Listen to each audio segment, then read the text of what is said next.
Good morning everyone, welcome to Ayan Chakraborty classes. আজকে আমরা same 1 আর same 3 second ক্লাসে দাঁড়িয়ে আছি। সেম 3 এর জন্য সম্ভবত এটা ফার্স্ট ক্লাস। সিলেবাস যেহেতু সেম, তাই কোনো প্রবলেম হওয়ার কোনো কথাই নয়। প্রিপারেশনটাও সেম টাইপেরই হবে, কারণ সিলেবাস যেহেতু সেম রয়েছে।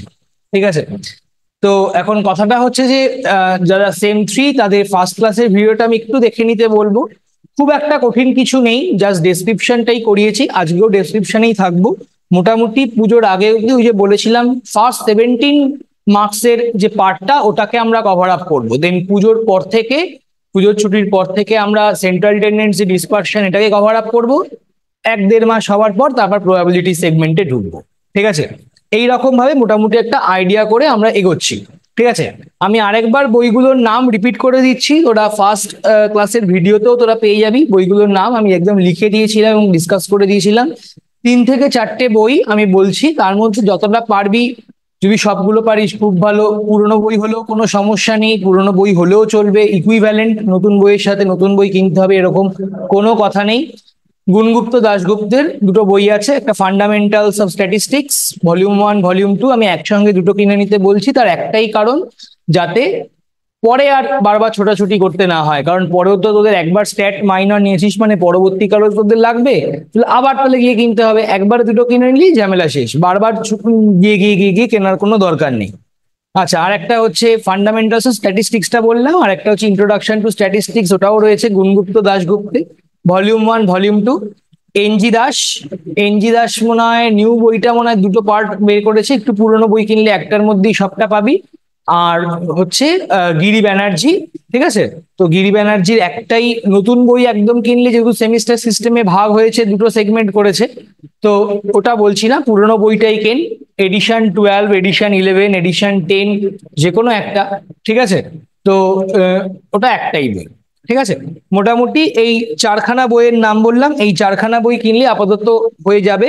তারপরে যদি কোনো বই লাগে সেটা আমি বলে দেব। আর অবশ্যই আমার নোটসটা কিন্তু ফলো করতে হবে। ঠিক আছে, আমি ক্লাসে যে নোটসটা দেব সেটাকে খুব ভালো করে প্র্যাকটিস করতে হবে, পড়ে নিতে হবে। ওখান থেকেই কিন্তু 80 to 90% কোশ্চেন কিন্তু আসবে। ঠিক আছে, এবার কথাটা হচ্ছে যে সাজেশন বলতে আমার নোটস, সাজেশন বলতে আমার নোটস, ওইটা কিন্তু খুব ভালো করে রেডি করতে হবে। এছাড়া যে প্রবলেম গুলো রয়েছে, 10 ইয়ার্স প্রবলেম বা ডাউট ক্লিয়ারিং ক্লাসের যে প্রবলেম বা অ্যাসাইনমেন্টের প্রবলেম, সেগুলো আলাদা করে ক্লাসে আমি ডিসকাস করে দেবো। ঠিক আছে, আর যদি কারোর কোনো প্রবলেম থাকে ক্লাসে কিন্তু টেক্সট করে জিজ্ঞেস করবি। ঠিক আছে, তো আজকে আমরা ওই একদম বেসিক ইন্ট্রোডাকশন টু স্ট্যাটিস্টিক্স ওই পার্টটাতেই রয়েছি, ওটা দিয়েই আমরা শুরু করছি। ঠিক আছে,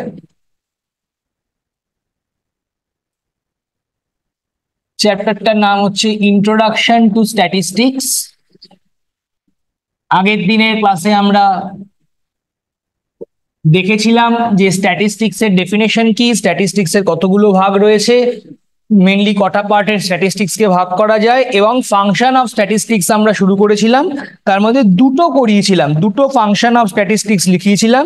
একটা হচ্ছে to simplify the complex data, আর একটা হচ্ছে টু কম্পেয়ার দ্য ডেটা বা কম্প্যারিজন বিটুইন টু ডেটা।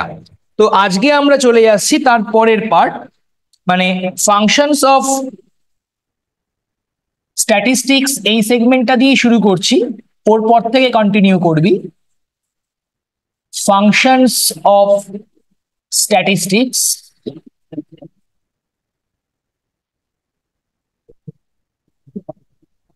ঠিক আছে। এটার নাম্বার 3-তে আমি চলে আসছি।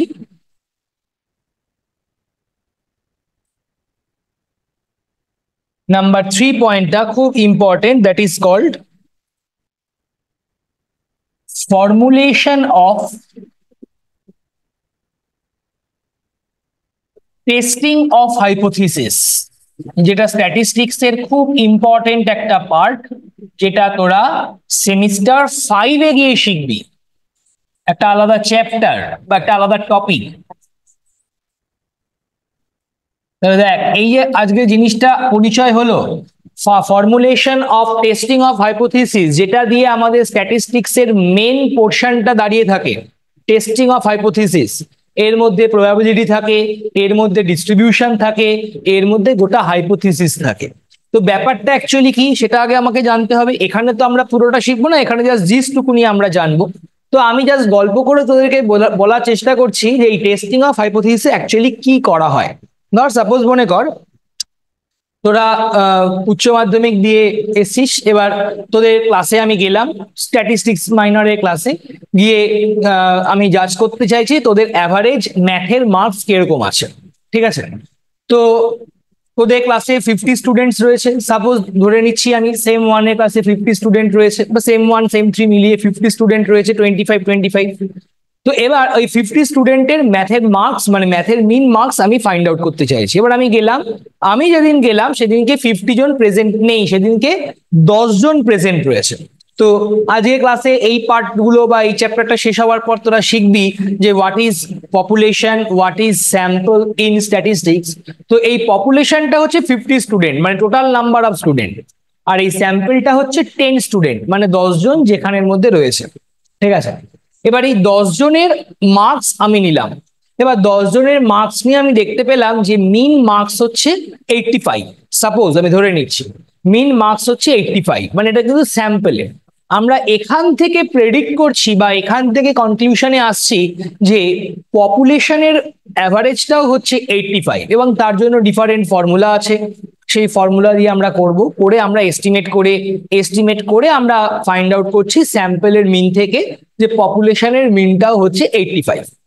তাহলে এইবার এই যে আমরা এস্টিমেট করে বের করলাম, ফর্মুলা আলাদা, ফর্মুলা আমি এখন আসছি না, ফর্মুলা আলাদা রয়েছে, তোরা পরবর্তীকালে সব শিখবি। এস্টিমেশন টেস্টিং সবই তোদের সেমিস্টার 5-এ রয়েছে। তো এবার এই যে আমি বললাম পপুলেশনের মিনটা 85, এটা ভুল হতে পারে, এটা ঠিক হতে পারে। তাহলে এই যে আমি যেটা বলছি যে পপুলেশনের মিন 85, এটা হচ্ছে নাল হাইপোথিসিস, যেটা আমি বলছি। সঙ্গে সঙ্গে সেখানে একটা অল্টারনেট হাইপোথিসিস তৈরি হবে যে ক্লাসের মিন মার্কস 85 নয়। এর দুটো মানে হয়, ক্লাসের মিন মার্কস 85 এর বেশি, ক্লাসের মিন মার্কস 85 এর কম, দুটোই হতে পারে, কিন্তু মোদ্দা কথা 85 নয়। তাহলে আমি বলছি ক্লাসের মিন মার্কস 85 নাল হাইপোথিসিস, সাথে সাথে সেখানে একটা কাউন্টার লজিক তৈরি হচ্ছে বা অল্টারনেট লজিক তৈরি হচ্ছে, যেটাকে আমরা বলি অল্টারনেট হাইপোথিসিস, দ্যাট ইজ ক্লাসের মিন মার্কস 85 নয়, এটা এবার বেশি হতে পারে কম হতে পারে। তাহলে এই দুটো হাইপোথিসিস, একটা নাল হাইপোথিসিস একটা অল্টারনেট হাইপোথিসিস, এই দুটো হাইপোথিসিসের মধ্যে কোন হাইপোথিসিসটা ট্রু বা কোনটা স্যাটিসফাই করবে, তার জন্যই কিন্তু আমাদের এই হাইপোথিসিসের টেস্টিং করতে হয়। এবং একটা সার্টেন ইন্টারভেল দেওয়া থাকে, মানে প্রবাবিলিটির দুটো সার্টেন ইন্টারভেল বা রেঞ্জ দেওয়া থাকে। এখন তোরা ব্যাপারটা অতটা ক্লিয়ার করতে পারবি না, শুধু জাস্ট এইটুখানি ধরে রাখ বা এইটুখানি মাথায় রাখ যে দুটো ইন্টারভেল দেওয়া থাকে, সেই ইন্টারভেলের মধ্যে যদি আমাদের টেস্টিং এর ভ্যালুটা আসে, মানে টেস্টিং অফ হাইপোথিসিসের টেস্ট স্ট্যাটিস্টিক তার ভ্যালুটা যদি আসে, তাহলে আমরা অ্যাকসেপ্ট করব। কাকে অ্যাকসেপ্ট করব? নাল হাইপোথিসিসকে অ্যাকসেপ্ট করব। আর যদি ওই ইন্টারভেলের বাইরে হয়ে যায়, তখন আমরা কিন্তু হাইপোথিসিসটাকে রিজেক্ট করব।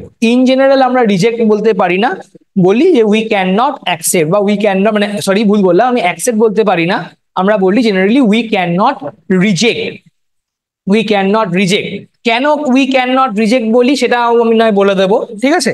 তো সাপোজ আমি পরে ওই এক্সাম্পলটাতে আসছি। তাহলে মাথায় রাখতে হবে দুটো জিনিস, একটা হচ্ছে আমি স্যাম্পল থেকে পপুলেশনের স্ট্যাটিস্টিকটা আইডিয়া করব, পপুলেশনের স্ট্যাটিস্টিকটা এস্টিমেট করার পর আমরা ক্লেম করছি যে পপুলেশনের স্ট্যাটিস্টিক হচ্ছে এটা, মানে সেটা মিন হতে পারে, মিডিয়ান হতে পারে, মোড হতে পারে, হোয়াট এভার ইট ইজ, বা স্ট্যান্ডার্ড ডেভিয়েশন হতে পারে।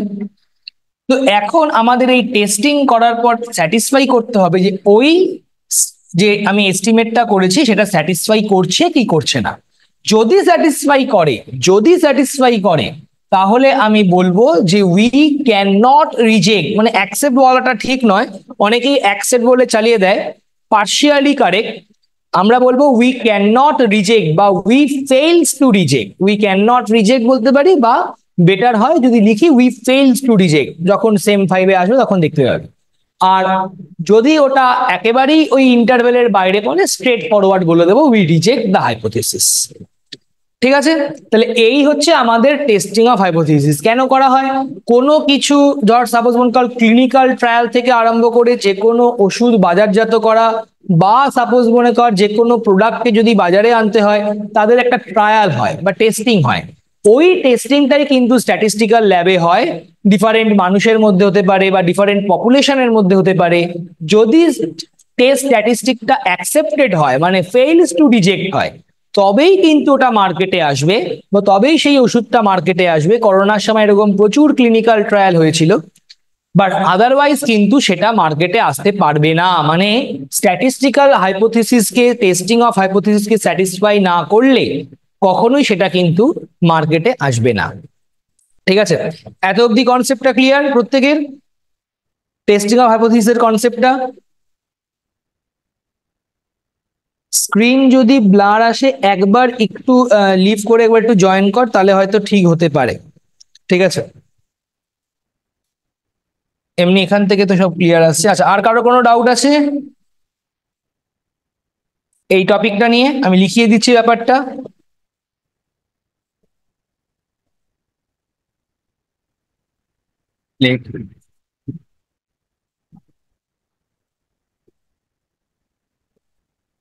ইন স্ট্যাটিস্টিক্যাল,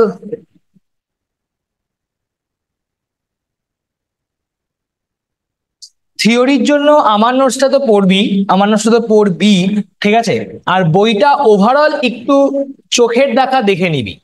ধর সাপোজ মনে কর এরকম হলো যে আমার ল্যাঙ্গুয়েজটা তোদের একটু কঠিন লাগছে, বইয়ের ল্যাঙ্গুয়েজটা সহজ, তো তখন তোরা বইটা লিখতেই পারিস, কোনো অসুবিধা নেই। বা সাপোজ মনে কর আমি পড়াতে পড়াতে হয়তো কোনো একটা পার্টিকুলার টপিক বা হয়তো একটা পার্টিকুলার পয়েন্ট মিস করে গেছি, তোরা বইতে সেটা পেয়ে গেলি, নোট করে নিলি।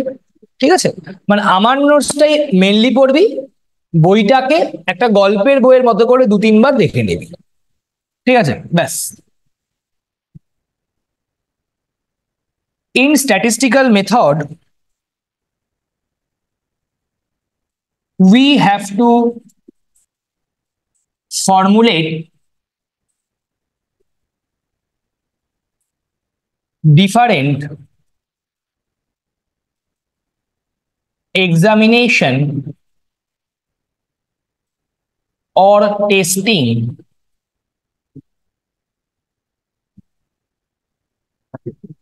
of hypothesis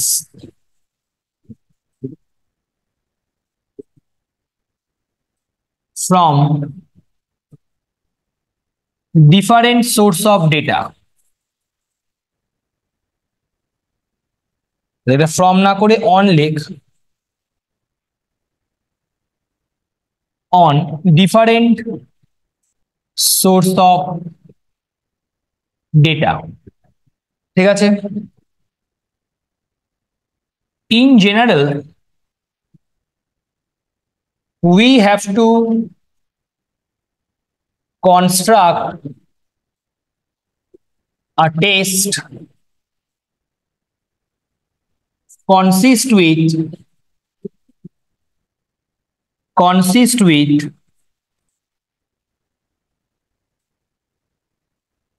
mainly two hypotheses, ব্র্যাকেটে লিখে দিচ্ছি null and alternate.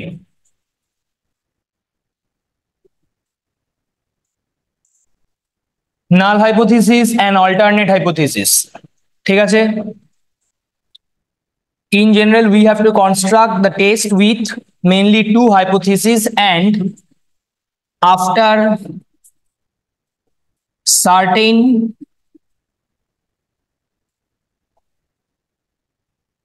statistical tools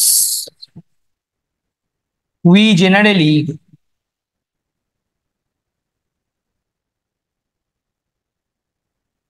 accept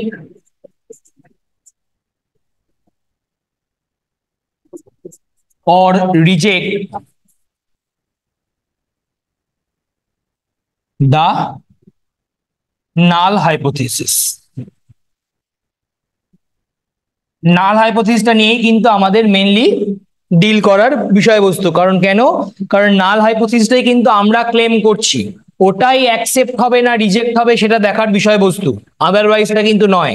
ঠিক আছে, তো নাল হাইপোথিসিসটা অ্যাকসেপ্ট করছে না রিজেক্ট করছে, এটা কিন্তু মেইনলি আমাদেরকে দেখতে হবে। ঠিক আছে, তো এটা আমাকে মাথায় রাখতে হবে। এখন কথাটা হচ্ছে, যেটা তোদেরকে বলছিলাম একটু গল্পটা শেয়ার করে রাখি, সুন্দর একটা এক্সাম্পল দিচ্ছি যে কেন আমরা বলছি যে অ্যাকসেপ্ট করব। কারণ যদি এখন প্রথম প্রথম টাইম আছে, একটু বলে রাখি, অ্যাকসেপ্টটা লেখা যায় না। এই যে আমি অ্যাকসেপ্টের নিচে আন্ডারলাইন করলাম, এই অ্যাকসেপ্টটা জেনারেলি আমরা লিখি না, লিখি ফেইলস টু রিজেক্ট। ঠিক আছে, তো টেস্টের পরে কি লিখেছেন? আচ্ছা, টেস্ট বলতে কোনটা? we have to different examiner testing of hypothesis, different sources of data in general to consider the test consist with mainly two hypotheses, null and alternate। অনেকে অল্টারনেটিভ হাইপোথিসিসও বলতে পারে, অল্টারনেটিভও লিখতে পারে। ঠিক আছে, আচ্ছা, তো কেন আমি বলছি, সাপোজ আমি ছেলে আর মেয়ে দিয়ে ব্যাপারটা বোঝাচ্ছি। ঠিক আছে, তোরা সেমিস্টার 1 সেমিস্টার 3 দের জন্য অনেকটা ওরা এক্সপিরিয়েন্স। তো সেম 1 যারা নতুন নতুন কলেজে উঠেছিস, অনেকে বয়েজ স্কুল থেকে এসছে, অনেকে ওয়েট স্কুল থেকে এসছে, কোনো সমস্যা নেই তাদের, অনেকে গার্লস স্কুল থেকে এসছে। এবার সাপোজ মনে কর একটা ছেলে একটা মেয়ে, একটা ছেলে বয়েজ স্কুল থেকে এসছে, তার একটা মেয়েকে পছন্দ হয়েছে সেম 1-এ। এবার সেম 1 শুরু হয় মোটামুটি এই সময় থেকে। এবার সামনেই ফেব্রুয়ারি মাস আসছে, ভ্যালেন্টাইন ডে। তো এবার গেছে প্রপোজ করতে, গোলাপ ফুল ক্যাডবেরি নিয়ে গেছে। তো এখন সাপোজ মনে কর প্রপোজ করার পর কি কি কন্ডিশন হতে পারে। দুটো মুখ আঁকছি আমি। এক, এটা হতে পারে মেয়েটার মুখ, এটা হতে পারে মেয়েটার মুখ, অথবা এটা হতে পারে। এই কন্ডিশনটা হলে তো স্ট্রেট ফরওয়ার্ড রিজেক্ট, ছেলেটা রিজেক্ট হয়ে গেল, মানে গোলাপ ফুলের টাকা গেল আর চকলেটেরও টাকা গেল। এখন আমি ধরেই নিচ্ছি এই কন্ডিশনটা হবে না, এই কন্ডিশন হলো তো অ্যাকসেপ্ট হয়ে গেল। ঠিক আছে, খুব রেয়ার কেস, অ্যাকসেপ্ট হয়ে গেল, বেঁচে গেল, life set. But what about this? এই কন্ডিশনটা যদি হয় তাহলে সে কি অ্যাকসেপ্ট করেছে? না, বোঝা যাচ্ছে না। This is fails to reject, মানে সে ওই কন্ডিশনে রিজেক্ট করতে পারছে না। ঠিক আছে, মানে ওই পার্টিকুলার সিচুয়েশনের জন্য মেয়েটা ছেলেটাকে রিজেক্ট করতে পারছে না। ঠিক আছে, that is called fails to reject condition. এই ফেইলস টু রিজেক্ট কন্ডিশনটা খুব সাংঘাতিক কন্ডিশন, কিন্তু স্ট্যাটিস্টিক্যাল হাইপোথিসিসে অ্যাকসেপ্টের কোনো জায়গা নেই, আমরা ফেইলস টু রিজেক্টটা দিয়েই কাজ চালাবো। মানে আমাদের মেইনলি দুটো কন্ডিশন, একটা রিজেক্ট আর একটা ফেইলস টু রিজেক্ট। ঠিক আছে, ফেইলস টু রিজেক্ট মানে আমি আন্ডার ওই সার্কামস্টেন্স রিজেক্ট করতে পারছি না, তার মানেই আমি অ্যাকসেপ্ট করে নিইনি। ঠিক আছে, এটা মাথায় রাখতে হবে। তার মানে কি, যে ডেটাগুলো রয়েছে ওই ডেটার উপর বেস করে আমরা এটাকে রিজেক্ট করতে পারছি না। ঠিক আছে, সামহাও ওটাকে আমি রিজেক্ট করতে পারছি না, কিন্তু অ্যাকসেপ্ট করব তারও কোনো মানে নেই। তাই একটা হয় রিজেক্ট আর একটা হয় ফেইলস টু রিজেক্ট। এই ফেইলস টু রিজেক্ট হলেই আমরা ওটাকে ধরে নিই স্ট্যাটিস্টিক্সের ভাষায় অ্যাকসেপ্ট। ঠিক আছে, ওই কন্ডিশনের জন্য। ঠিক আছে, তাহলে আশা করি এবার ব্যাপারটা মোটামুটি ক্লিয়ার হয়েছে যে কোনটা ফেইলস টু রিজেক্ট, কোনটা রিজেক্ট আর কোনটা অ্যাকসেপ্ট। ঠিক আছে, এই মেইনলি এই এক্সাম্পলটা দিয়ে আমি সবসময় বলি, তো এই এক্সাম্পলটা মাথায় রাখবি, এটা ভেরি মাচ প্র্যাকটিক্যাল এক্সাম্পল। ঠিক আছে, এবং প্রত্যেকের সাথেই কখনো না কখনো হবে বা হয়েছে। ঠিক আছে, আচ্ছা চল নেক্সট।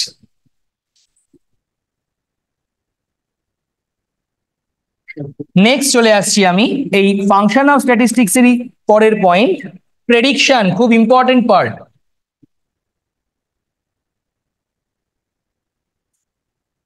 প্রেডিকশন, আচ্ছা, এই প্রেডিকশন থেকে অনেকে মনে করে স্ট্যাটিস্টিক্স আর জ্যোতিষশাস্ত্র একই জিনিস, কিন্তু তা একদমই নয়। প্রেডিকশন মানে কালকে কি হবে স্ট্যাটিস্টিক্স সেটা বলে না, এটা প্রথমেই ধরে নিতে হবে। প্রেডিকশন মানে স্ট্যাটিস্টিক্স একটা আইডিয়া দেয় with the consideration of the previous data, মানে প্রিভিয়াস ডেটার ওপর বেস করে ম্যাথামেটিক্যাল ফর্মুলা অ্যাপ্লাই করে কি হতে পারে তার একটা আইডিয়া কিন্তু স্ট্যাটিস্টিক্স দেয়। কখনোই বলবে না আজকে এটা হলে কালকে এটা হবে, কালকে অমুক হবে, কালকে তসুক হবে, ওইগুলো কিন্তু স্ট্যাটিস্টিক্স বলবে না। স্ট্যাটিস্টিক্সের প্রেডিকশন মানে ম্যাথামেটিক্যাল প্রেডিকশন, যার ওপর একটা মডেল তৈরি করা হয়, এই মডেলের ওপর বেস করে কিন্তু আমরা স্ট্যাটিস্টিক্সে ডিল করি বা স্ট্যাটিস্টিক্যাল ভ্যালুগুলোকে ফাইন্ড আউট করি। তাহলে লেখ, ইন স্ট্যাটিস্টিক্স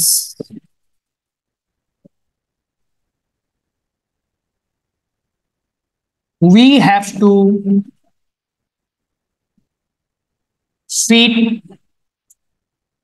जो we have to fit ना लिखे,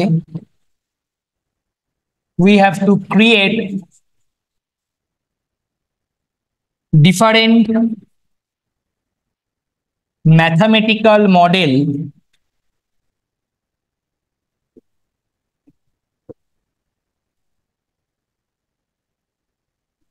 on the basis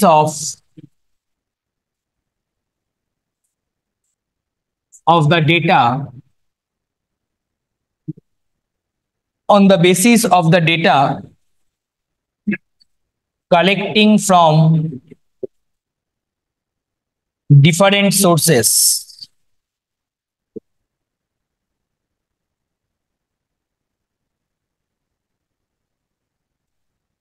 This model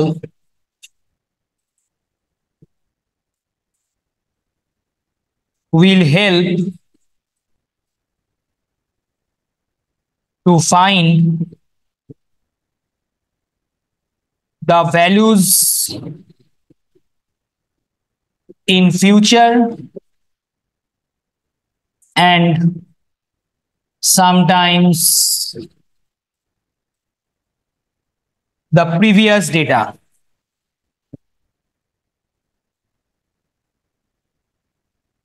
prediction করা মানে কিন্তু শুধুমাত্র যে ফিউচারের ডেটাগুলোকে আমি ফাইন্ড আউট করব তা কিন্তু নয়। ম্যাক্সিমাম ক্ষেত্রে টাইম সিরিজের ক্ষেত্রে এই প্রেডিকশনটা দেখা যায়। আমি একটা টাইম সিরিজের মডেল ফিট করেছি, মডেলের মধ্যে আমি ডেটা নিয়েছি 2010 থেকে 2020, 11 বছরের। আমি 2025 এর ডেটা যেমন প্রেডিক্ট করতে পারবো, 2001 কিন্তু ডেটা ওই মডেলটা থেকে প্রেডিক্ট করতে পারবো, ঠিক আছে? But that is only the prediction depending upon the mathematical model যেটা কিনা তৈরি হচ্ছে প্রিভিয়াস ইয়ারের ডেটা বা যে ডেটাগুলো আমাদের হাতে রয়েছে, এই যে কালেক্টিং ফ্রম ডিফারেন্ট সোর্স, যে ডেটাগুলো আমাদের হাতে আসছে তার ওপর বেস করে, ঠিক আছে? আমার মনে হওয়া বা কোনো একজন পার্টিকুলার পার্সনের মনে হওয়ার কিন্তু কোনো জায়গা এই প্রেডিকশনের মধ্যে কিন্তু নেই, ঠিক আছে? এই প্রেডিকশনটা কিন্তু totally mathematically based, mathematical data based, ঠিক আছে?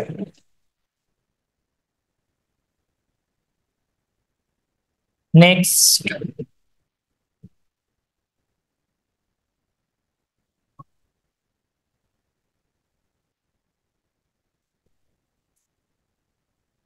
Testing of different law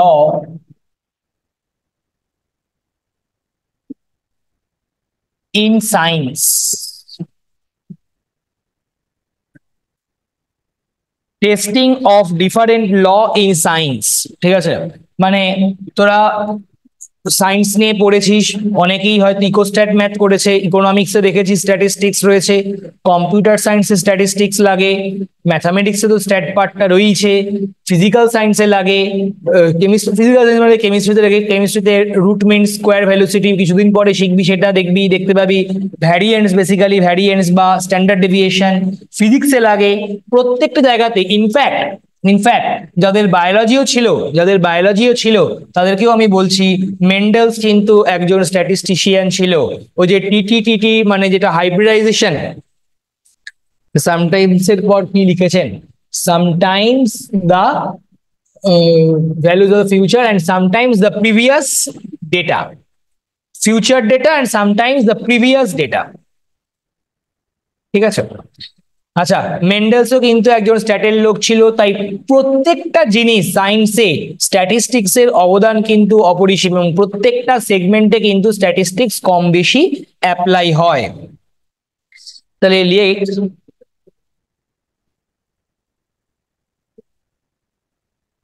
statistics is very much useful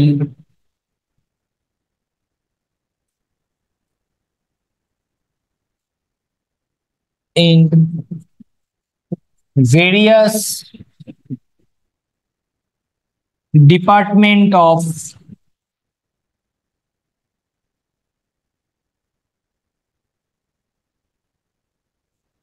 science such as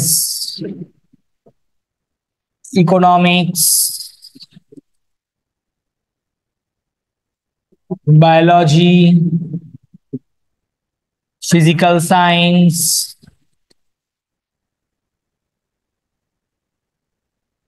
and many other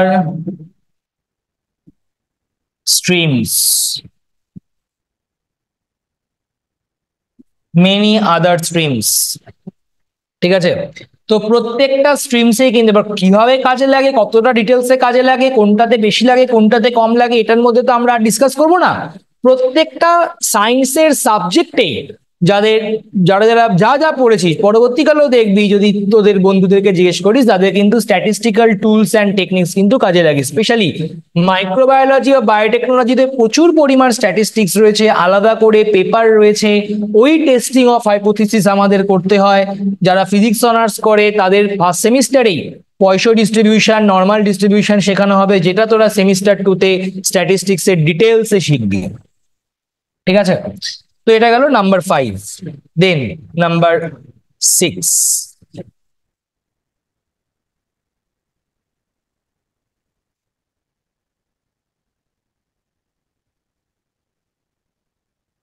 to help the government, both central government and state government, to help the government. গভর্নমেন্টকে statistics প্রচুর পরিমাণে help করে, এবং কারা করে, ওই আগের দিন যেটা বলছিলাম আইএসএস, ইন্ডিয়ান স্ট্যাটিস্টিক্যাল সার্ভিস, ওরা তো বেসিক্যালি আমলা, তো ওরাই কিন্তু মেইনলি গভর্নমেন্টের হয়ে কাজকর্মগুলো করে। তো কি কি কাজ করে, সমস্ত কিছু, সরি, ইন্টারেস্ট রেট ডিটারমাইন করা, ইনফ্লেশন ডিটারমাইন করা, কতটা পরিমাণ বোনাস দেওয়া হবে সেটা ডিটারমাইন করা, বা সাপোজ মনে কর আমাদের স্ট্যাটিস্টিক্স একটা আলাদা পোর্শনই রয়েছে ইন্ডিয়ান পপুলেশন স্ট্যাটিস্টিক্স বলে, IIPS, Indian institute of population science বলে। তো তারা তাদের মেইন কাজ হচ্ছে আদমশুমারি, বাংলায় যেটাকে বলে, মানে পপুলেশন সেন্সাসটা তৈরি করা। পপুলেশন সেন্সাসের মতো অ্যানিমেল সেন্সাসও হয়, অ্যানিমেল সেন্সাসের আন্ডারে আবার ওয়াইল্ড অ্যানিমেল আছে, ডোমেস্টিক অ্যানিমেল আছে, প্রত্যেকটা জিনিস কিন্তু স্ট্যাটিস্টিক্যাল পার্সনরা করে থাকে, এবং তাদের different category, different different rank রয়েছে।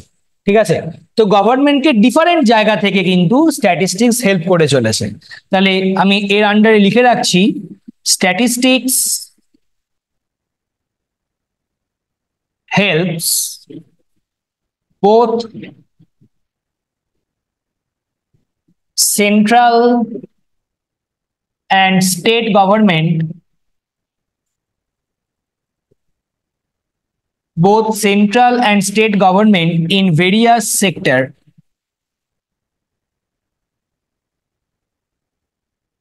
such as finance, রেলওয়ে যে সিগন্যালিং সিস্টেম সেটাও কিন্তু স্ট্যাটিস্টিক্যাল টুলস দিয়ে, টেকনিক দিয়ে কিন্তু ডিটারমাইন্ড হয়। ঠিক আছে, কোডিং এর মাধ্যমে। Railways, defence, retirement planning, Atal pension Yojana এখান থেকেই ইন্সপায়ার্ড হয়ে তৈরি হয়েছে, মানে এই কনসেপ্ট অ্যাপ্লাই করে। Bonus, DA, dearness allowance, inflation rate, and interest রেটও বলতে পারিস।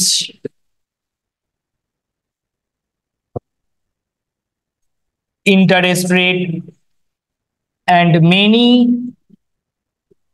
other sectors. And many other sectors. ঠিক আছে, নেক্সট, গভর্নমেন্টের পাশাপাশি স্ট্যাটিস্টিক্স এর আরেকটা মেন ইম্পর্টেন্ট ফাংশন, সেটা হচ্ছে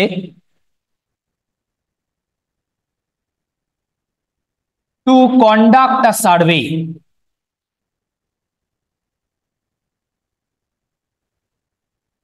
to conduct a survey, survey conduct করাটা কিন্তু স্ট্যাটিস্টিক্স এর খুব ইম্পর্টেন্ট একটা পার্ট। কেন? কারণ আমি যদি প্রপার সার্ভে কন্ডাক্ট করতে না পারি, তাহলে কিন্তু আমি প্রপার ডেটা কালেক্ট করতে পারবো না। যে জায়গায় লিটারেসি রেট একটু বেশি, সেখানে এক রকমের সার্ভে কন্ডাক্ট করতে হয়। যে জায়গায় লিটারেসি রেট একটু কম, সেখানে অন্যরকম ভাবে সার্ভে কন্ডাক্ট করতে হয়। যে জায়গায় পরিবেশটা একটু অশান্ত পরিবেশ, সেই জায়গায় সার্ভে কন্ডাক্ট করার টেকনিক একরকম। যে জায়গাটা আমার কাছ থেকে অনেক দূরে, সেখানে সার্ভে কন্ডাক্ট করার টেকনিক আলাদা। প্রত্যেকটা জিনিস কিন্তু আমাদের আছে, এই জিনিসগুলো কিন্তু আমাদের লিখতে হবে। টোটাল এই পোর্শন গুলো থেকে 17 মার্কস রয়েছে, আমি এগুলো করাবো। ডিফারেন্ট সার্ভে, ডিফারেন্ট টেকনিক, কি করে আমি ডেটা কালেক্ট করব, ঠিক আছে? তো লেখ, ইন স্ট্যাটিস্টিক্স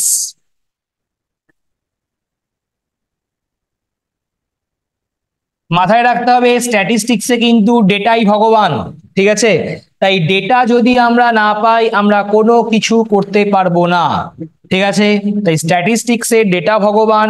ডেটাকে কালেক্ট করতে গেলে আমাকে ঠিকঠাক মতো ওয়েতে ডেটা কালেক্ট করতে হবে, আদারওয়াইজ ভুলভাল ডেটা চলে এলে কিন্তু পুরো জিনিসটাই গন্ডগোল হয়ে যাবে।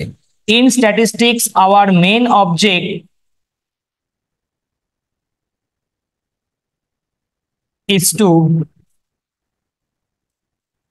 collect the authentic data.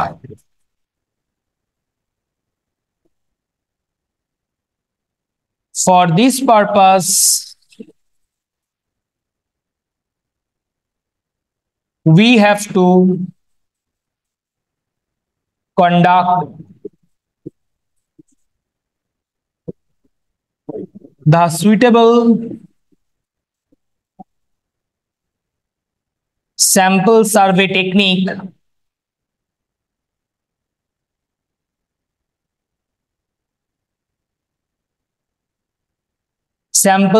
techniques to collect the proper information.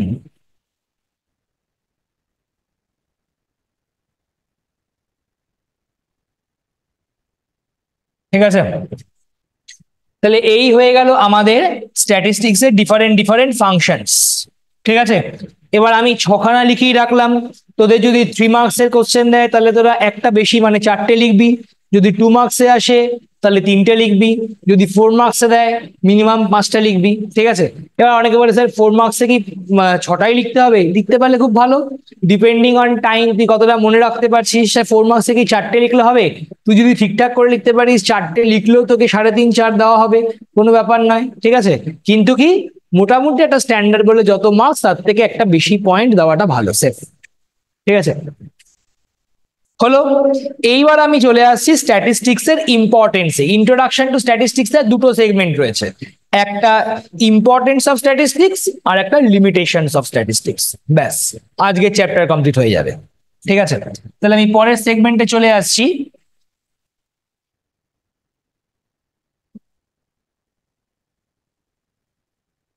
Importance of statistics.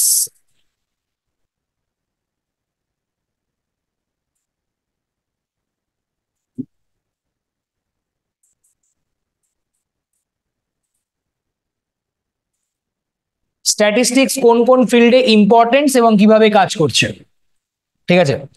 দেখ, স্ট্যাটিস্টিক্স এর ইম্পর্টেন্স কিন্তু ডিফারেন্ট সেক্টরে রয়েছে। আমি প্রত্যেকটা সেক্টর বা প্রত্যেকটা জায়গার সেগমেন্টের পয়েন্টগুলো লিখবো এবং সেগুলোকে ঠিক আগেরটার মতোই সেগুলোকে ডিসকাস করব এবং 2-1 লাইন করে লিখিয়ে দেবো, ঠিক আছে? ফার্স্ট, নাম্বার 1,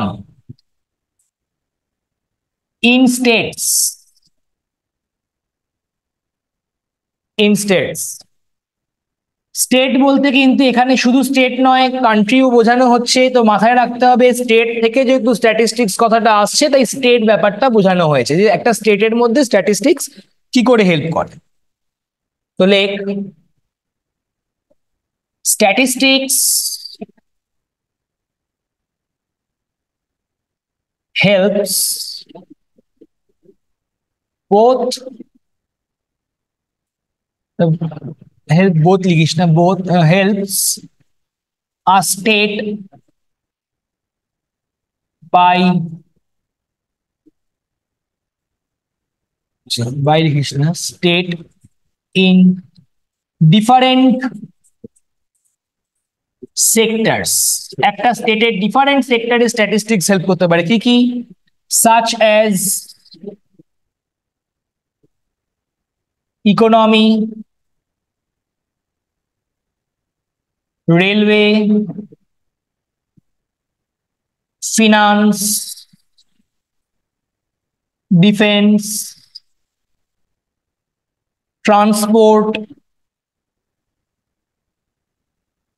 ঠিক আছে, যত রকমের, হেলথ অ্যান্ড মেনি আদার, আরো অনেক কিছু আছে, এগ্রিকালচার সবকিছু রয়েছে, কিন্তু আমি অতটা দিতে পারছি না। একটা স্টেটের মধ্যে যে যে কাজকর্মগুলো হয়, একটা স্টেট যেগুলো যেগুলোর ওপর দাঁড়িয়ে থাকে, প্রত্যেকটা জায়গাতেই কিন্তু স্ট্যাটিস্টিক্স কোনো না কোনো ভাবে হেল্প করছে। And many other different sectors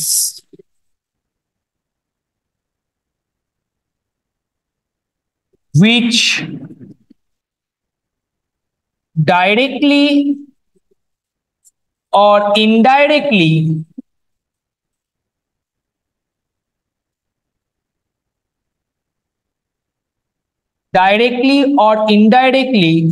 linked up with states।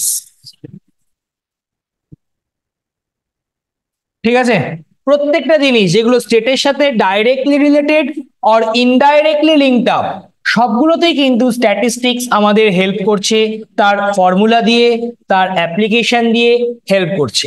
এবার কোন জায়গায় কিরকম ভাবে হেল্প করছে সেটা জানতে গেলে তোদেরকে আরো ফার্দার পড়াশোনা করতে হবে, ওটা নিয়ে এগোতে হবে। ঠিক আছে, number 2,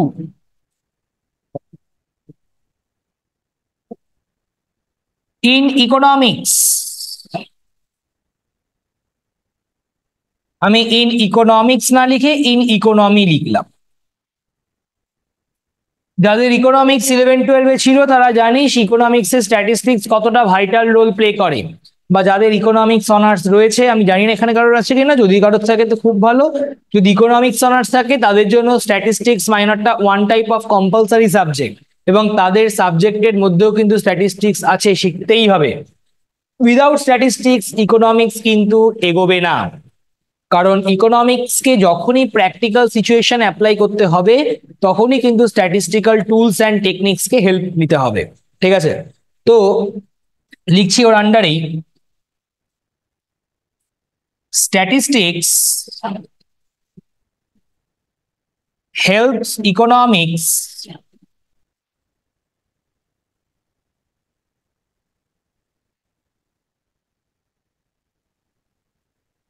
in formulating suitable formula for calculating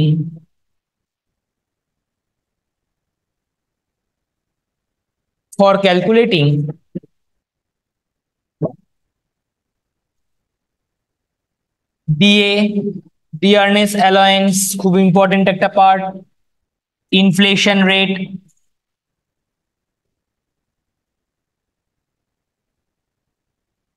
unemployment rate,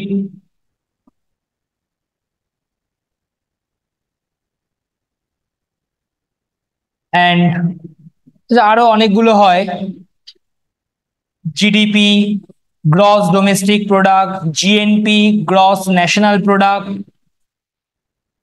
NI মানে ন্যাশনাল ইনকাম। ঠিক আছে,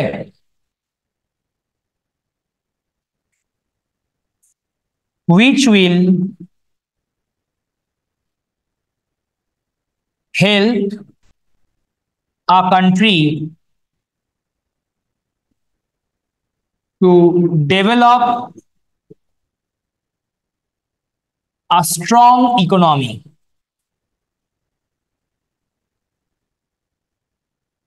আজকে যদি আমি জেনে যাই যে আমার কান্ট্রিতে কতটা ইনফ্লেশন রেট হতে চলেছে, কতটা অ্যাকচুয়াল আনএমপ্লয়মেন্ট রয়েছে, কতটা ন্যাশনাল ইনকাম হচ্ছে, তাহলে কিন্তু সহজেই আমি দেশের ইকোনমিটাকে ডেভেলপ করতে পারবো বা ইনক্রিজ করতে পারবো। ঠিক আছে? ইন ইকোনমি হলো, দেন হচ্ছে in business, commerce and industry.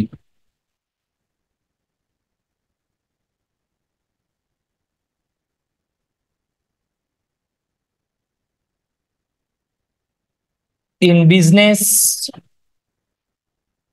commerce and industry.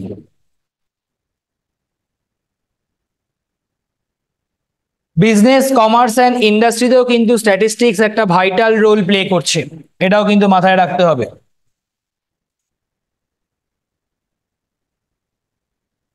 In business and commerce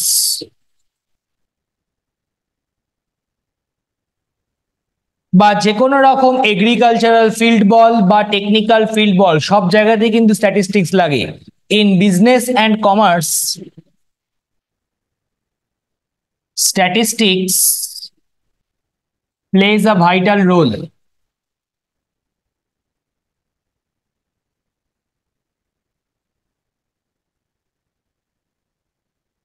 for maximizing the profit. Generally profit maximise করাটাই আমাদের বিজনেস এন্ড কমার্সের টার্গেট থাকা উচিত বা থাকবে, অ্যান্ড মিনিমাইজিং দ্য কস্ট। তোরা ম্যাথসেও শিখবি বা অনেকে হয়তো শিখেছিস এলপিপি, পরবর্তীকালে ভ্যাম শিখবি, তারপর হচ্ছে ডুপ্লেক্স মেথড শিখবি, সিমপ্লেক্স মেথড শিখবি। তো এই যে মেথড গুলো, এগুলো হচ্ছে সব স্ট্যাটিস্টিক্স এর ওয়ার মানে অপারেশনস রিসার্চ থেকে আসছে, যেটা কিনা এই বিজনেস অ্যান্ড কমার্সকে খুব ভালোভাবে এফেক্ট করে, মানে হেল্প করে, খুবই এফেক্টিভ এই বিজনেস অ্যান্ড কমার্সে এই ওয়ার মানে অপারেশনস রিসার্চটা, for maximising the profit and minimising the cost and transport.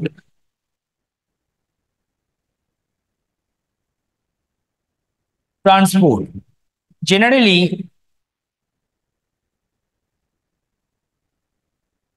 statistics Sir, give a clear prediction, sir, সবসময় দিতে পারে না, ইন জেনারেল দেয় hello, sir. Clear prediction for the future outcomes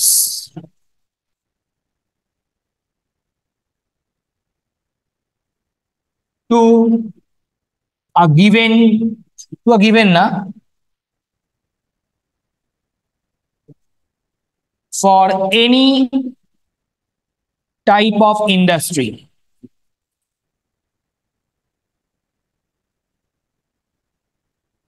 ঠিক আছে? যে কোনো ইন্ডাস্ট্রির জন্যই কিন্তু স্ট্যাটিস্টিক্স আমাদের একটা ক্লিয়ার কাট প্রেডিকশন দিয়ে দেয় যে আজ থেকে 5 বছর পরে আমার সেলস কিরকম হতে পারে, আজ থেকে 5 বছর আগে আমার সেলস কিরকম ছিল, আজ থেকে 10 বছর পরে আমার সেলস কি হওয়া উচিত। ঠিক আছে? একটা আইডিয়া দিয়ে দেয়, যেটা কিনা একটা ইন্ডাস্ট্রির জন্য বা একটা কোম্পানির জন্য খুবই এফেক্টিভ। নেক্সট,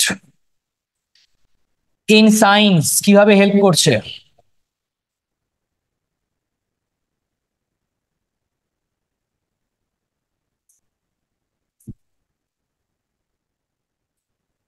ইন সায়েন্স দেখ, প্রত্যেকটা সেগমেন্টে স্ট্যাটিস্টিক্স কাজে লাগে, তাহলে সেটাই আমরা লিখবো। In science specially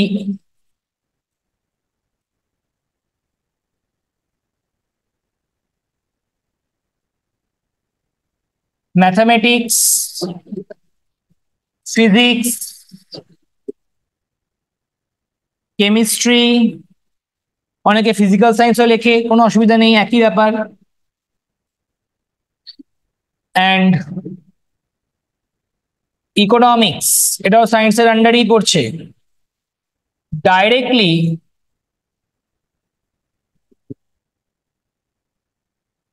influence with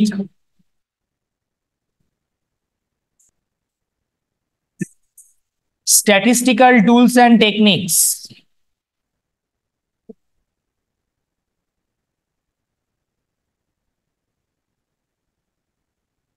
Statistical tools and techniques. Mendel's theorem in biology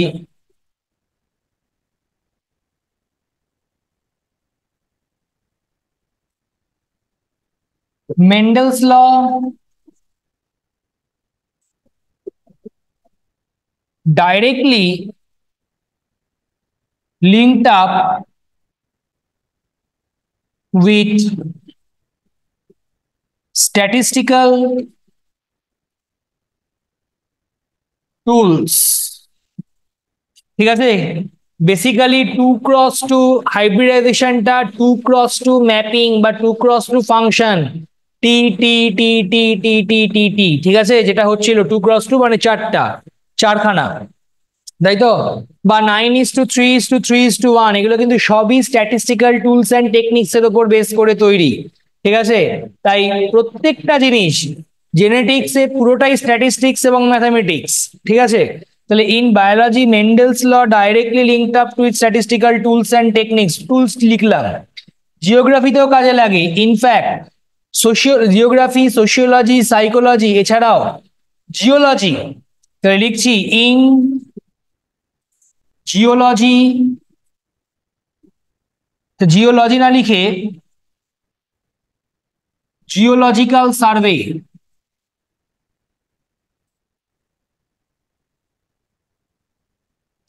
geological survey, psychology,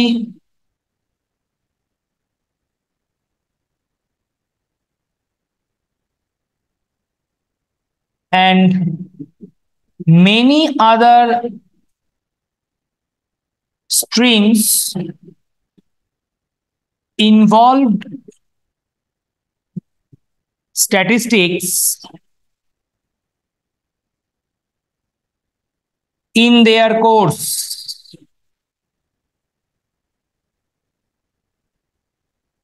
To simplify the problems.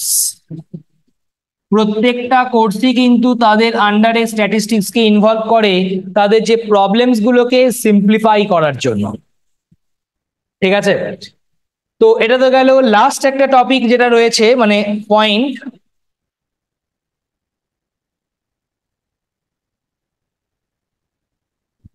যেটা আমাদের করোনার সময় খুব হেল্প করেছিল, ইন এডুকেশন।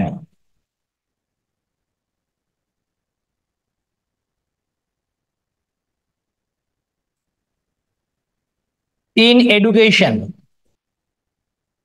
এডুকেশনে স্ট্যাটিস্টিক্স কি করে হেল্প করছে? অনেকেই বলবে স্যার এডুকেশনে স্ট্যাটিস্টিক্স কি করে হেল্প করতে পারে? অবশ্যই হেল্প করতে পারে। তার সব থেকে বড় এক্সাম্পলটা আমরা দেখলাম করোনার সময়। এই যে করোনার সময় পরীক্ষা হলো না, কিন্তু প্রত্যেকেরই মাধ্যমিকের একটা রেজাল্ট বেরোলো, বা প্রত্যেকেরই উচ্চ মাধ্যমিকের একটা রেজাল্ট বেরোলো। কিভাবে বেরোলো, ঠিক হলো কিনা, সেগুলো কে জাজ করবে? এই স্ট্যাটিস্টিক্যাল টুলস অ্যান্ড টেকনিক্স গুলো জাজ করে।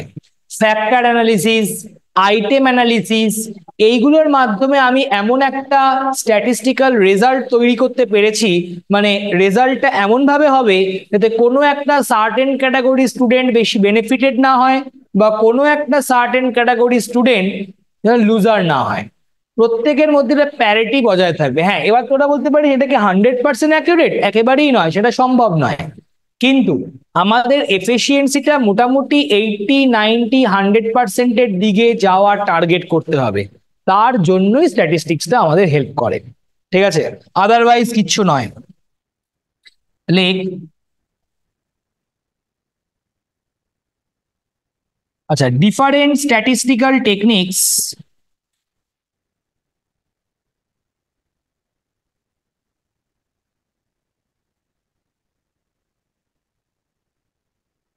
and tools such as factor analysis,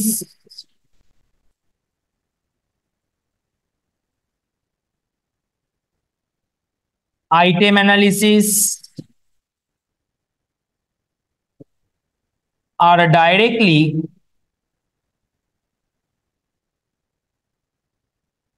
linked with educational sector,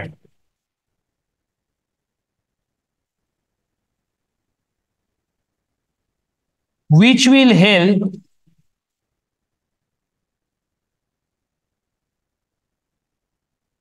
in formulating or constructing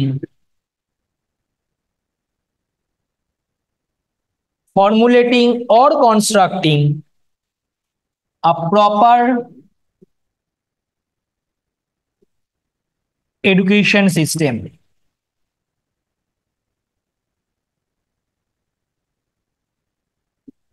ঠিক আছে, তাহলে মোটামুটি আমাদের এইগুলোই হচ্ছে স্ট্যাটিস্টিক্সের ডিফারেন্ট ডিফারেন্ট ইম্পর্টেন্স, মানে স্ট্যাটিস্টিক্স কোথায় কোথায় ইম্পর্টেন্স, এর বাইরেও হাজার একটা জায়গায় স্ট্যাটিস্টিক্স ইম্পর্টেন্ট, প্রচুর জায়গায় স্ট্যাটিস্টিক্স ইম্পর্টেন্ট, কারণ অনেকেই এই স্ট্যাটিস্টিক্স এর সম্বন্ধে খুব বেশি ডিটেলস জানে না যে কোথায় ইম্পর্টেন্ট। যারা একটু, কারণ সাবজেক্টটা যেহেতু একদম নতুন, ইন্ডিয়াতে 1975-এ ডেভেলপ করেছে সাবজেক্টটা, তো স্টিল এই সাবজেক্টটা কিন্তু প্রত্যেকটা জায়গাতেই ছড়িয়ে রয়েছে এবং প্রত্যেকটা জায়গাতেই কিন্তু এর অ্যাপ্লিকেশন রয়েছে।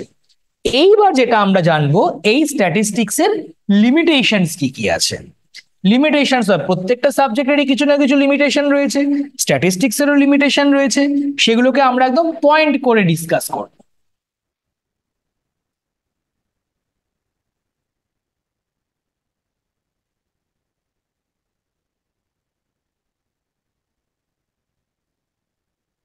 লিমিটেশনস অফ স্ট্যাটিস্টিক্স, ঠিক আছে। নাম্বার ওয়ান, তো প্রথমে লিখতে পারিস there are several limitations in statistics বা there are several limitation involved in statistics. ওই সমস্ত জিনিসগুলো আমি লিখছি না, তোরা ওই সমস্ত ছোটখাটো ডেকোরেশন তোরা জানিস, ও ডেকোরাম তোরা জানিস, ডেকোরেশন কি করে করতে হয় সব তোরা জানিস, তো আমি ওগুলোকে আর লিখছি না। তো আমি মেন চলে আসছি মেন পয়েন্টে, যে কি কি লিমিটেশনস আমাদের রয়েছে। First limitation number one,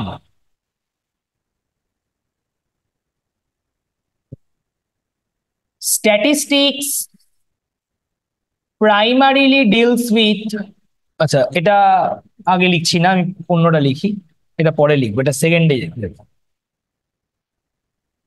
Statistics is mainly involved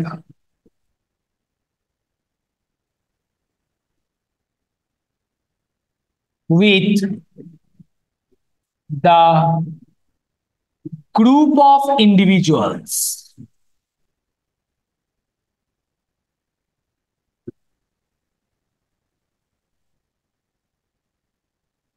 statistics mainly involved with group of individuals,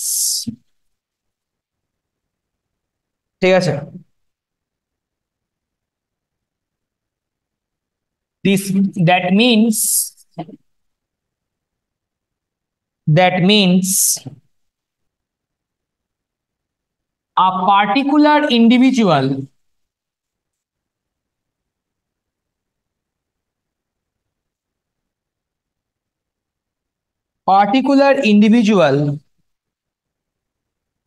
or a particular items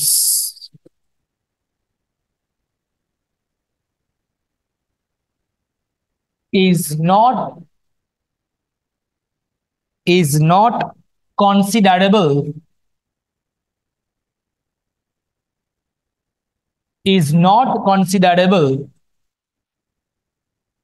in statistics। তার মানে কি, স্ট্যাটিস্টিক্স কোন একটা পার্টিকুলার কি করছে বা একজন পার্টিকুলার আইটেম কি হচ্ছে সেটা নিয়ে কিন্তু একেবারেই বদার্ড নয়। স্ট্যাটিস্টিক্স মেইনলি ডিল করে একটা গ্রুপ অফ ইন্ডিভিজুয়ালস এর উপর বেস করে। 10 জন রয়েছে, 10 জনের মধ্যে 7 জন বা 8 জনের যেটা হবে স্ট্যাটিস্টিক্স তাদের কথাই শুনবে। একজন কি দুজনের কি হলো তার জন্য কিন্তু স্ট্যাটিস্টিক্স ডিল করবে না, ঠিক আছে? বা তার জন্য কিন্তু স্ট্যাটিস্টিক্স চেঞ্জ হবে না, বা তাকে নিয়ে কিন্তু স্ট্যাটিস্টিক্স ভাববে না। এটা বড় একটা স্ট্যাটিস্টিক্স এর drawback.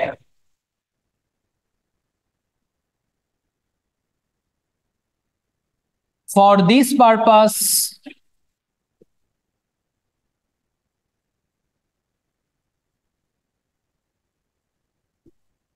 individual person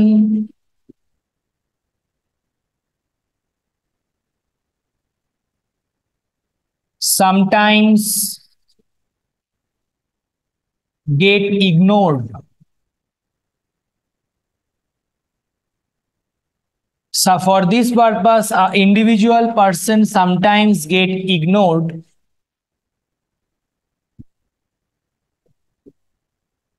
in statistics. ঠিক আছে, এটা সব থেকে বড় লিমিটেশন, যে গ্রুপ অফ ইন্ডিভিজুয়ালস কে নিয়ে ডিল করে, এটা মেইনলি ইনভলভড হয় গ্রুপ অফ ইন্ডিভিজুয়ালের ওপর, পার্টিকুলার ইন্ডিভিজুয়ালকে নিয়ে সে বদার্ড হয় না। Number 2, statistics mainly deals with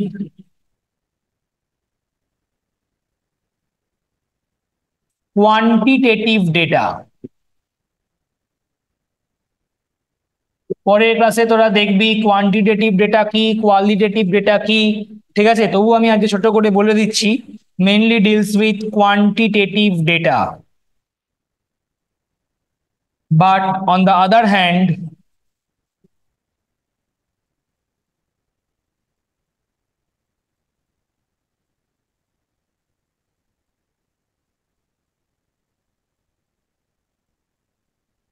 the data with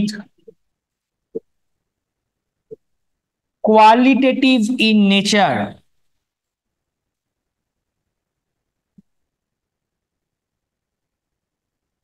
qualitative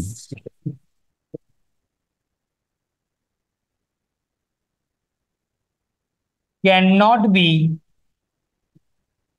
directly used in statistical tools.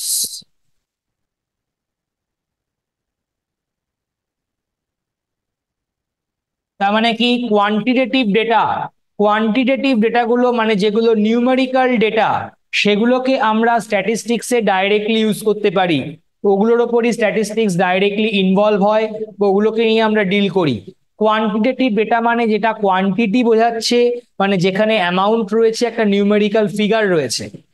Qualitative data মানে যেখানে কোয়ালিটি বোঝানো হচ্ছে, যেমন অনেস্টি, ডিসঅনেস্টি, ইয়ে ব্লাড গ্রুপ, এগুলো কিন্তু নিয়ে আমরা ডাইরেক্টলি ডিল করতে পারবো না, কারণ এগুলো কিন্তু নিউমেরিক্যাল ফিগার আমাদের দেয় না। হ্যাঁ, এগুলোকে আমরা কোয়ান্টিটেটিভে কনভার্ট করতে পারি, কনভার্ট করে তারপর করতে পারি, কিন্তু সেই তো আলটিমেটলি কোয়ান্টিটেটিভ ডেটা নিয়ে কাজ করা হলো, কোয়ালিটেটিভ ডেটা নিয়ে তো কাজ করা হলো না। তাই জেনারেলি স্ট্যাটিস্টিক্স কোয়ান্টিটেটিভ ডেটা নিয়ে কাজ করতে পারে, কোয়ালিটেটিভ ডেটা নিয়ে কাজ করতে পারে না। একটা জিনিস লিখে রাখতে পারি, statistics mainly deals with quantitative ব্র্যাকেটে নিউমেরিক্যাল ডেটা। নিউমেরিক্যাল কথাটা অ্যাটাচ করে নিয়ে বাড়িতে পড়তে সুবিধা হবে।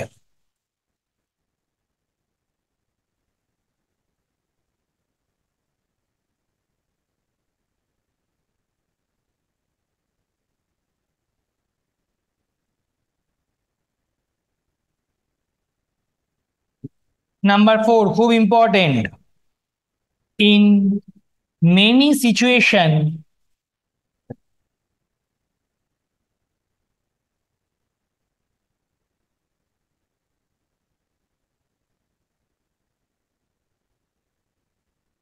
statistics are wrongly interpreted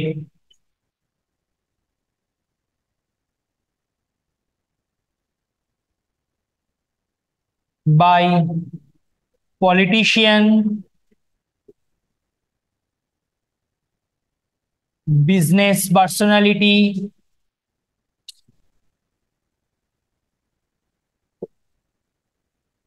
company head,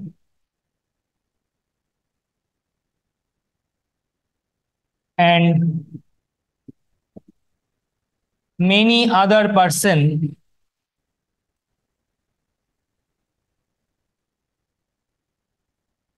who do not have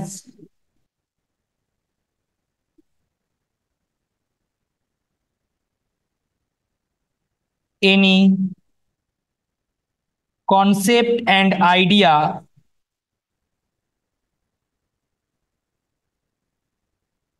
about statistics.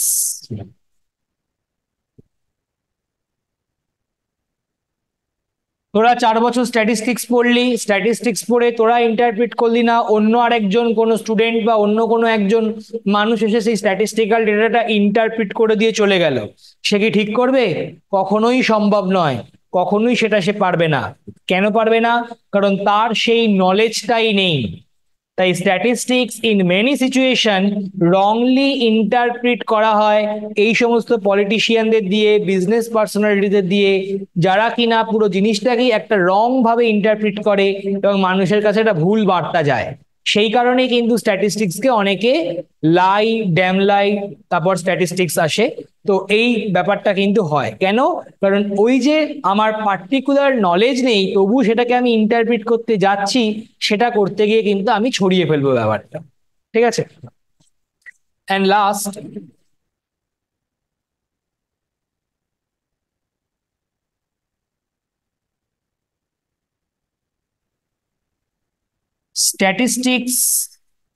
statistical formula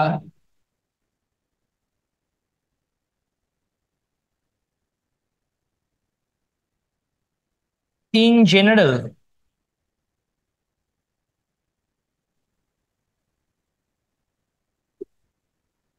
gives us the average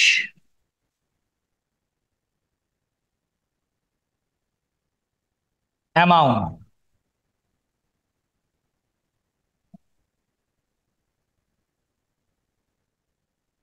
it does not, অনেকটাই ওই ফার্স্ট পয়েন্টের মতোই, প্রোভাইড দ্য পার্টিকুলার ইনফরমেশন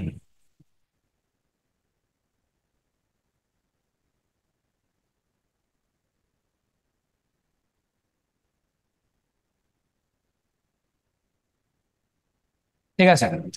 তাহলে statistical formula in general gives us the average amount, it does not provide the particular information. মানে কি? Suppose মনে করো আমি বললাম ইন্ডিয়ানদের অ্যাভারেজ বেঁচে থাকার এজ হচ্ছে 70। এবার কোনো একজন পার্টিকুলার ইন্ডিভিজুয়াল তো 95 ইয়ার্স অব্দিও বেঁচে থাকতে পারে, আবার কোনো একজন তো 55-এও মরে যেতে পারে। তাহলে এই যে কেউ একজন 55-এ মরে গেল বা একজন 95 অব্দি বেঁচে থাকলো, এটাকে কিন্তু স্ট্যাটিস্টিক্স এক্সপ্লেন করছে না। এটাকে স্ট্যাটিস্টিক্স এক্সপ্লেন করছে না।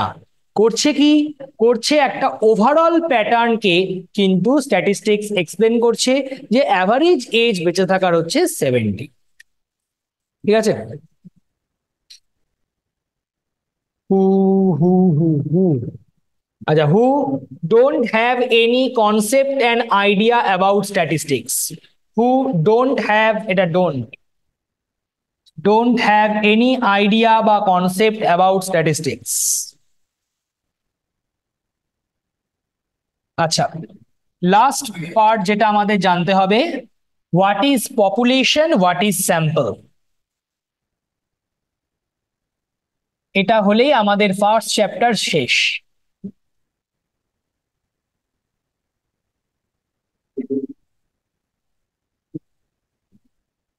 এটা তো খানিকটা আইডিয়া আছে, এক্সাম্পলটা দেওয়ার সময়তেই বললাম, একটা ডায়াগ্রাম দিয়েও বুঝিয়ে দিচ্ছি। ধর সাপোজ মনে কর এই হচ্ছে আমার একটা টার্গেট অ্যামাউন্ট অফ ইন্ডিভিজুয়াল যাদেরকে আমি ডেটাটা কালেক্ট করতে চাইছি। মনে কর এটা ক্যাপিটাল এন। এবার এই গোটা এন কে বা এন এর কাছে পৌঁছানো আমার পক্ষে সম্ভব নয়। আমি এই এন এর থেকে কোনো একজন রিপ্রেজেন্টেটিভকে নিয়ে এলাম, যেমন আরজি করে যারা আন্দোলন করছে সবার কাছে পৌঁছানো মমতা ব্যানার্জির পক্ষে সম্ভব নয় বা চিফ মিনিস্টারের পক্ষে সম্ভব। সে একটা স্যাম্পলকে ডেকে নিল, সেই স্যাম্পলটা কতজনের? 30 জনের বা 15 জনের। এই যে স্যাম্পল, এই স্যাম্পলের ক্রাইটেরিয়াটা কি বা স্যাম্পলের বৈশিষ্ট্য কি? এই স্যাম্পলের মধ্যে পপুলেশনের সমস্ত প্রপার্টি কিন্তু রয়েছে, বাট গোটা পপুলেশনটা কিন্তু নেই। তাদের একটা রিপ্রেজেন্টেটিভ এই স্যাম্পলের মধ্যে যাচ্ছে, এদের সব প্রপার্টি এর মধ্যে বর্তমান। ঠিক আছে, তাহলে পপুলেশন হচ্ছে একটা বড় অ্যামাউন্ট, তাদের একটা রিপ্রেজেন্টেটিভ যাকে নিয়ে আমি সহজেই কাজকর্ম করতে পারবো বা যাকে নিয়ে সহজেই আমি ডিল করতে পারবো বা ইউজ করতে পারবো, তাকে আমি বলছি স্যাম্পল। তাহলে যদি আমি ল্যাঙ্গুয়েজে লিখি তাহলে কিভাবে লিখবো? What is population?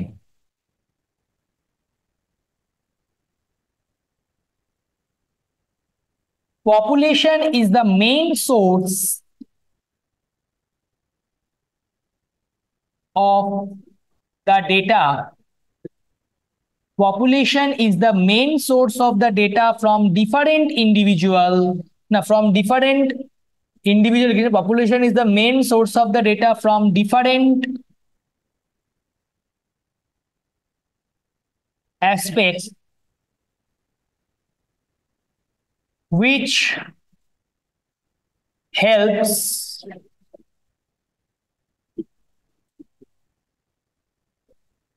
the statistics to create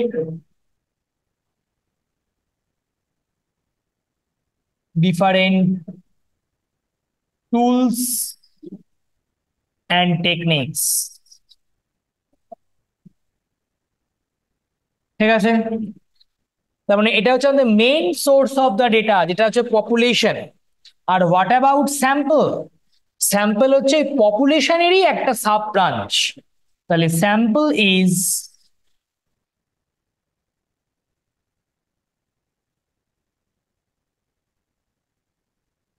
is the representator of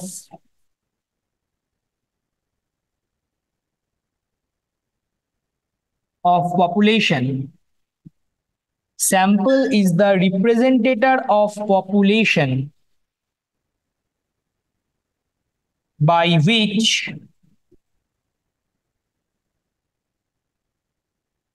a statistician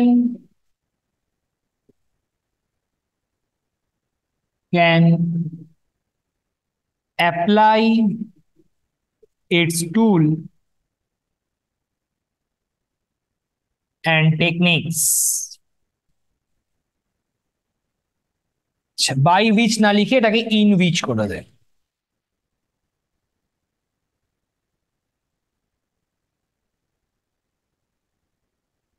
Tools and techniques generally a sample contain all the properties of its respected sample, of its respective sample, which is respective population.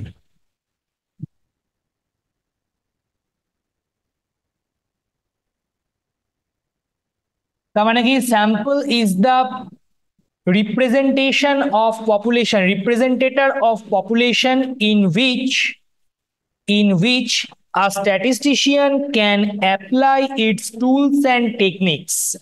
Generally, a sample contains all the properties of its respective population. Generally, population K denote করা হয় capital N দিয়ে, আর sample কে denote করা হয় small N দিয়ে। ঠিক আছে, তার মানে পপুলেশন হচ্ছে যেটা মেইন সোর্স অফ ডেটা, যেখান থেকে আমাদের ডেটাগুলোকে কালেক্ট করা হচ্ছে, আর সেই মেইন সোর্সের একটা সাব ব্রাঞ্চ বা রিপ্রেজেন্টেটর হচ্ছে স্যাম্পল।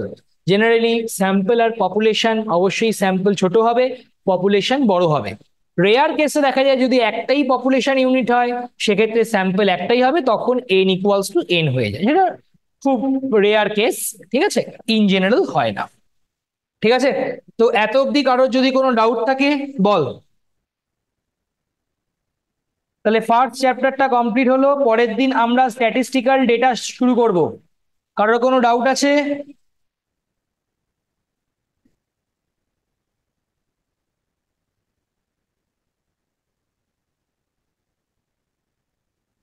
আচ্ছা, তোদের নেক্সট ক্লাসটা হবে আমি বলে দিচ্ছি, নেক্সট ক্লাসটা কিন্তু কামিং মানডেতে হচ্ছে না, নেক্সট ক্লাসটা হচ্ছে কামিং ফ্রাইডেতে।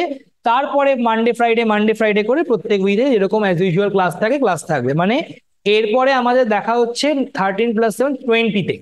ঠিক আছে, 20 সেপ্টেম্বর, এরপর আমরা দেখা হচ্ছে, ওই দিন আমরা শুরু করছি স্ট্যাটিস্টিক্যাল ডেটা।